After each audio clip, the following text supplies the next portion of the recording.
Hello दोस्तों, इस video के अंदर हम समझते हैं अध्याय नंबर 9 एमीन। इसके हम अति महत्वपूर्ण प्रश्न उत्तर को समझते हैं, तो वीडियो को एंड तक देखिए। चलिए अपन स्टार्ट करते हैं। दोस्तों, एमीन नामक चैप्टर के क्वेश्चन आंसर पढ़िए ध्यान से। फर्स्ट क्वेश्चन है बेंजीन है, इसके ऊपर है एन। दोस्तों ये क्या होता है, देखिए ये होता है बेंजीन, इसके ऊपर NH2 होता है। तो बेंजीन के ऊपर NH2, इसको बोलते हैं हम लोग एनिलीन। क्या बोलते हैं? एनिलीन। ये लिखा है, ठीक है। बट NH2 में से दो हाइड्रोजन को प्रतिस्थापित करके उन दोनों हाइड्रोजन की जगह पर CH3 जोड़ देते हैं। तो फिर इसका IUPAC नाम कैसे लिखोगे वो समझते हैं। देखिए पहले हम लोग दोस्तों CH3 और CH3 का नाम लिखेंगे NN डाईमेथिल। ऐसा क्यों लिखा? क्योंकि दोनों नाइट्रोजन पर जुड़े हुए हैं, तो NN दो है, डाईमेथिल आ जाएगा, इसको मेथिल बोलते हैं। और फिर क्या हो जाएगा, बेंजीन के ऊपर N मतलब NH2 मानो, तो आप लोग क्या लिखोगे? एनिलीन लिखोगे। क्या लिखोगे? एनिलीन, ठीक है। तो क्या हो जाएगा? NN dimethyl aniline. Okay. Second question, phthalimide की संरचना लिखिए। तो थैलीमाइड की संरचना कैसी होती है? बेंजीन होता है, इसके साथ में कनेक्ट होता है C डबल बॉन्ड O, वो दोनों NH2 से कनेक्ट होते हैं, साथ में बेंजीन के से कनेक्ट होते हैं। तो यहाँ पर ये हो जाएगा थैलेमाइड, इसकी संरचना। ओके। नेक्स्ट क्वेश्चन हो जाएगा तीसरा, एथेनेमाइड की हॉफमैन ब्रोमाइड अभिक्रिया का समीकरण लिखिए। एथेनेमाइड का फॉर्मूला होता है CH3 C double bond O NH2, ये होता है एथेनेमाइड, ठीक है। अब इसकी अभिक्रिया हम लोग एक तो Br2 से करवाते हैं, साथ में 4KOH लेंगे, अर्थात पोटेशियम हाइड्रोक्साइड और Br2 हैलोजन से करवाते हैं। यहाँ से क्या होता है, देखिए यहाँ से दोस्तों ये होता है आपका पूरा बाहर निकल जाएगा। मैं थोड़ा सा इसको समझाने के लिए लाइन खींच रहा हूँ, ध्यान रखना। ये पूरा होता है बाहर निकल जाएगा, यानी कि C डबल बॉन्ड O बाहर निकल जाएगा। NH2 और आपका CH3 आपस में कनेक्ट हो जाएंगे, तो CH3 NH2 बन जाएगा, 1 डिग्री एमीन बन जाएगा, ठीक है। C डबल बॉन्ड O होगा, अर्थात CO होगा, वो दो ऑक्सीजन यहाँ से लेकर के CO3 बना देगा, और दो पोटेशियम के साथ में K2CO3 बन जाएगा। क्या बन जाएगा? K2CO3, ठीक है। Br2 होंगे, वो बचे हुए दो पोटेशियम के साथ मिलकर के 2KBr बनाएंगे। बाकी OH में से जितने भी आपके OH बचे हैं वो क्या बना देंगे? H2 बना देंगे। आ रही है बात समझ में? तो यहाँ से मेन क्या बना? CH3NH2, ठीक है। तो ये होता है ब्रोमाइड अभिक्रिया, है ना, हॉफमैन ब्रोमाइड अभिक्रिया। ये अभिक्रिया आगे भी आएगी, अभी अगले क्वेश्चन में आपको ध्यान रखना है, वापस मैं बताऊंगा इसको, ठीक है। देखिए अगला क्वेश्चन है फोर्थ, हिंसबर्ग अभिकर्मक किसे कहते हैं? हिंसबर्ग अभिकर्मक क्या होता है? देखिए एरिन सल्फोनिल क्लोराइड, एरिन का मतलब दोस्तों होता है बेंजीन, ठीक है। तो एरिन सल्फोनिल क्लोराइड, जैसे कि बेंजीन सल्फोनिल क्लोराइड C6H5SO2Cl, ये होता है बेंजिल सल्फोनिक क्लोराइड।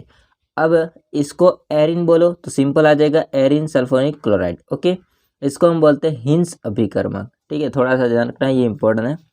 अगला क्वेश्चन दोस्तों पांचवा, कार्बिल एमीन अभिक्रिया का रासायनिक समीकरण लिखिए। तो कार्बिल एमीन अभिक्रिया होता है, इसका रासायनिक समीकरण देखिए RNH2, ये एक प्रकार का हमारे पास में एमीन है। इसकी अभिक्रिया CHCl3 प्लस 3KOH के साथ में करवाते हैं, गर्म करेंगे इसको। तो R होता है दोस्तों, वो N तो रहेगा, इसमें से H2 होता है बाहर होगा, वो H2 इसमें OH में से H2 बना देंगे, वो कितने बनेंगे? 3H2O। तो यहाँ से बचा क्या आपका? नाइट्रोजन और R। यहाँ से CHCl3 में से कार्बन होता है, इसके साथ में कनेक्ट होकर के ये आइसोनाइट्राइल या आइसोसाइनाइड बनता है, एल्किल आइसोनाइट्राइल, ठीक है। तो दोस्तों ये हो जाएगा आपका RNC। अब इसमें कौन कौन बचे? एक तो पोटेशियम और एक Cl बचे, तो Cl 3 और पोटेशियम 3 KCl बना देंगे, पोटेशियम क्लोराइड बन जाएगा, ठीक है। तो इस प्रकार से ये कार्बिल एमीन की अभिक्रिया का रासायनिक समीकरण हो जाएगा। छठा क्वेश्चन है, निम्नलिखित अभिक्रिया को पूर्ण कीजिए। अब दोस्तों यहाँ पर हमको रिएक्शन दे रखी है, जिसमें X लिखा है और Y लिखा है, उसकी जगह पर क्या उत्पाद होगा वो आपको लिखना होता है। ऐसे क्वेश्चन ज़्यादातर आते हैं, ठीक है, 1 नंबर 2 नंबर के क्वेश्चन, तो आप लोग ध्यान रखिए। देखिए C6H5NH2, ये हमारे पास में है, बेंजीन के ऊपर NH2 अर्थात एनिलीन है। इसकी अभिक्रिया NaNO2 प्लस HCl और 273 से 278 केल्विन तापमान पर गर्म करेंगे तो होगा क्या दोस्तों, ये H2 होता है वो अलग होगा और इसके साथ में यहाँ से नाइट्रोजन और साथ में Cl होते वो इसके साथ में लगेंगे और बन जाएगा दोस्तों बीच में बेंजीन डाईएजोनियम क्लोराइड, मतलब कि BDC बन जाएगा। तो X की जगह पर BDC आएगा। देखिए C6H5N2, N तो था, एक N यहाँ से आएगा और बाकी Cl आएगा तो क्या आ जाएगा N2Cl हो जाएगा। तो C6H5N2Cl, ये बीच में X की जगह पर हमारे पास में क्या हो जाएगा BDC बन जाएगा, बेंजीन डाईएजोनियम क्लोराइड बनेगा। इसकी रिएक्शन वापस KCN एंड साथ में Cu2CN होल्टवाइज की उपस्थिति में करवाते हैं तो फिर क्या होगा। अब दोस्तों N2Cl होता है वो पूरी तरह से बाहर हो जाएगा, KCN में से Cn होता है आकर के बेंजीन के ऊपर लग जाएगा, जैसे कि C6H5Cn हो जाएगा। ओके, तो आपका ये क्या बन गया बेंजीन के ऊपर Cn। ओके, Cn को क्या बोल सकते हैं, साइनाइड नाइट्राइल बोल सकते हैं। तो Y की जगह पर ये आ जाएगा। इस प्रकार से दोस्तों आपको रिएक्शन को कंप्लीट करनी होती है। ओके, अगला क्वेश्चन दोस्तों हम बात करते हैं 7वां। एमीन में उपस्थित नाइट्रोजन के लिए कक्षकों में संकरण का प्रकार लिखिए। तो एमीन में नाइट्रोजन के लिए हम संकरण की अगर बात करेंगे दोस्तों तो वो संकरण होता है sp3 संकरण। कौन सा संकरण होता है, sp3 संकरण। ये क्वेश्चन आ रखा है 2022 में। ओके, 8वां क्वेश्चन देखिए दोस्तों, बेंजीन डाईएजोनियम आयन का रासायनिक सूत्र लिखिए। अभी मैंने आपको बताया था ये 2023 में क्वेश्चन पूछ रखा है, मतलब अगले साल ही पूछ रखा है। तो ये क्वेश्चन जो होता है ना दोस्तों, इसमें आपको वही सूत्र लिखना होगा C6H5N2Cl, C6H5N2Cl benzene diazonium chloride या आयन बोल सकते हो। ओके, अगला क्वेश्चन देखते हैं 9वां देखिए, हॉफमैन ब्रोमाइड निम्नीकरण क्रिया पर टिप्पणी लिखिए। तो हॉफमैन ब्रोमाइड निम्नीकरण क्रिया होती है, इस पर टिप्पणी।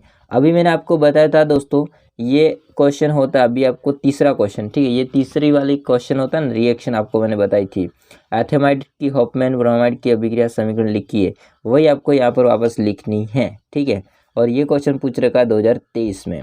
देखिए क्या है, ये हो जाएगा एथेनेमाइड RC≡O NH2, वही है, मतलब हमारे पास में यहाँ पर क्या है एथेनेमाइड, या इसको एल्केनेमाइड भी बोल सकते हैं क्योंकि यहाँ पर R है और यहाँ पर CH3 है।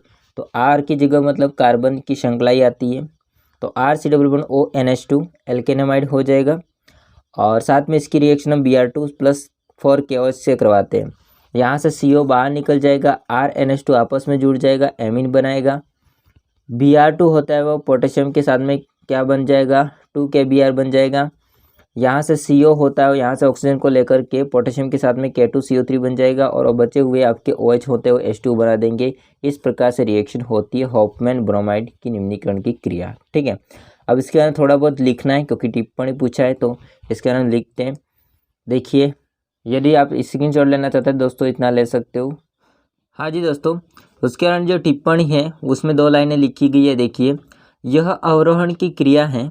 अवरोहण की क्रिया क्यों है, अर्थात उत्पाद एमीन में एक कार्बन कम हो जाता है। आपने देखा होगा जो बीच में RC≡O NH2 था, इसमें से CO बाहर हो जाता है, इसका मतलब एक कार्बन कम हो जाता है। ठीक है, एमीन में से।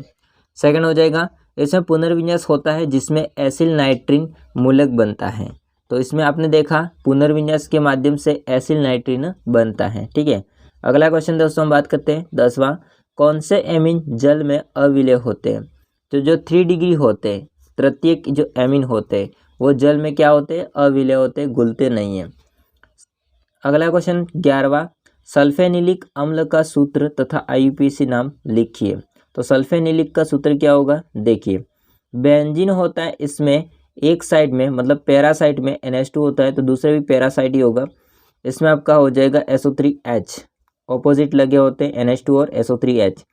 इसका नाम हो जाएगा सल्फेनिलिक अम्ल। अगर इसका IUPAC नाम की बात करेंगे दोस्तों तो यहाँ से काउंटिंग करनी पड़ेगी 1 2 3 4 5 6। ठीक है, 4 नंबर पर क्या है NH2 है तो इसको बोलेंगे एमिनो, फिर आ जाएगा बेंजीन, फिर आ जाएगा सल्फोनिक अम्ल। तो 4 एमिनो बेंजीन सल्फोनिक अम्ल, या इसको आप सल्फेनिलिक अम्ल भी कह सकते हो। ठीक है, 12वां क्वेश्चन देखते हैं दोस्तों।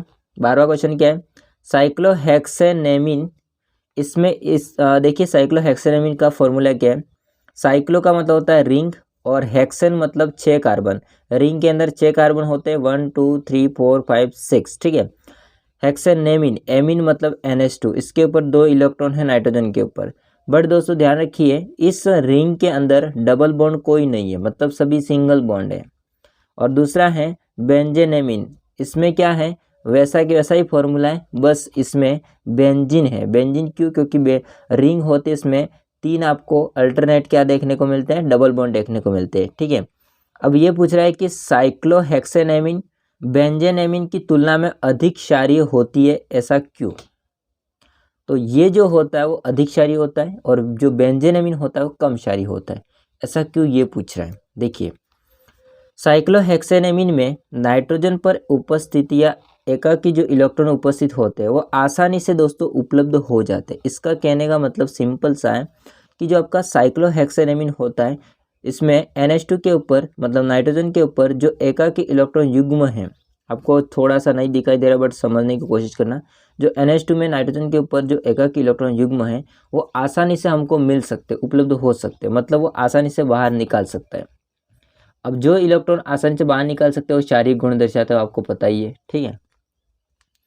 क्योंकि इसमें अनुनाद नहीं होता, ये भी ध्यान रखिए कि इसके अंदर अनुनाद का कोई प्रोसेस नहीं होता है। ऐसा क्यों, क्योंकि यहाँ पर डबल बॉन्ड नहीं है और डबल बॉन्ड नहीं है तो ये अगर एकाकी इलेक्ट्रॉन शिफ्ट करेगा तो आगे कोई डबल बॉन्ड होगा, पाई इलेक्ट्रॉन होगा तो ही शिफ्ट होगा, है नहीं तो नहीं शिफ्ट होगा, इसका मतलब अनुनाद नहीं होता इसमें। जबकि जो बेंजेनेमिन होता है, अब बेंजेनेमिन के अंदर में क्या होगा, इसको एनिलीन बोल सकते हैं, बेंजीन के ऊपर NH2 एनिलीन बोल सकते हैं। इसमें अनुनाद के कारण नाइट्रोजन पर एकाकी इलेक्ट्रॉन युग्म आसानी से उपलब्ध नहीं हो पाता है। दोस्तों क्या होता है, बेंजीन होता है इसमें डबल बॉन्ड उपस्थित है, मतलब पाई इलेक्ट्रॉन है। अब ये जो एकाकी इलेक्ट्रॉन होता है अगर नीचे भेजता है, नीचे शिफ्ट करता है, तो फिर आगे जो पाई इलेक्ट्रॉन है वो अनुनाद करेंगे। जब अनुनाद करेंगे तो जो यौगिक होता है वो स्थायित्व आ जाता है इसके अंदर। जब स्थायित्व आ जाता है तो हमको आसानी से ये एकाकी इलेक्ट्रॉन युग्म होते हैं वो उपलब्ध नहीं कराता है, बेंजेनेमिन होता है वो। अब जो इलेक्ट्रॉन ही नहीं देगा तो वो कैसा, कम क्षारीय होगा, मतलब अम्लीय गुण दर्शाने की कैटेगरी में आएगा। आ रही बात समझ में। अतः साइक्लोहेक्सेनेमिन बेंजेनेमिन की तुलना में अधिक क्षारीय होता है। अगला क्वेश्चन हम बात करते हैं 13वां क्वेश्चन। देखिए 13वां क्वेश्चन है, प्राथमिक एमिन के लिए आइसोसाइनाइड परीक्षण को समझाइए। ये क्वेश्चन पूछा गया था 22 में, ठीक है। तो प्राथमिक एमिन 1 डिग्री जो एमिन होता है इसके लिए आइसोसाइनाइड परीक्षण को समझाना है। देखिए एलिफेटिक तथा एरोमेटिक प्राथमिक एमिन। एलिफेटिक का मतलब सिंपल आपके कार्बन की श्रृंखला होती है, इसमें आपका NH2 जुड़ा हुआ, और एरोमेटिक मतलब कि रिंग में, ठीक है। एमिन क्लोरोफॉर्म एवं अल्कोहलिक एथेनॉलिक केओच के साथ गर्म करने पर, किसके साथ गर्म करेंगे, एक तो क्लोरोफॉर्म एंड अल्कोहलिक एथेनॉलिक केओच, बोल अल्कोहलिक बोलो एथेनॉलिक बोलो एक ही बात है, केओच पोटेशियम हाइड्रोक्साइड के साथ में गर्म करते हैं तो गर्म करने पर दुर्गंध युक्त पदार्थ कार्बिल एमिन अथवा आइसोसाइनाइड, इसको आइसोसाइनाइड बोलेंगे, आगे आपने पढ़ा है, ठीक है, कार्बिल एमिन बनाते हैं।